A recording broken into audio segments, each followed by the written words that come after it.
दिनेश वऱ्हाडे, कृषी सहाय्यक, चांदूर बाजार. आपण आजची तारीख 8 सप्टेंबर 2024. तर आपण मागच्या 2 महिन्यापासून पाहतो आहे की सतत पाऊस चालू आहे.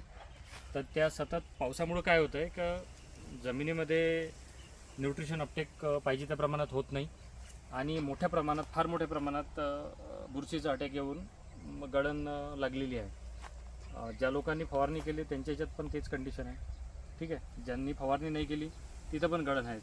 परंतु आपण याचं जर आपण मूळ शोधलं की गळण कमी व्हायला पाहिजे आणि उत्पन्न जास्त व्हायला पाहिजे, तर आपण या बागेत पाहू. या बागेमध्ये आपल्याला काय दिसतंय की झाडावर संत्र आहेत. ठीक आहे, आणि गळण जर तुम्ही खाली पाहिली तर तुम्हाला इथे गळण नाही दिसत आहे. म्हणजे इथे फक्त एक संत्र पडलेलं दिसलं आपल्याला. बाकी इथं काय झालं आहे की ही बेडवर लावलेली बाग आहे आणि याला मायनर बेड आहे, फार मोठे बेड नाहीत. त्यामुळं काय होतं आहे की इथं वापसा कंडिशन लवकर तयार होते. त्या वापसा कंडिशनमुळं गळण पण नाही आहे आणि पाणी निघून जाते, अतिरिक्त पाणी या लाईनमधून निघून जाते.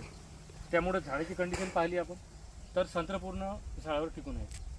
म्हणून सर्वांनी पाणी आपल्याला बाहेर कसं काढता येईल शेताच्या बाहेर त्यावर आपण लक्ष दिलं पाहिजे.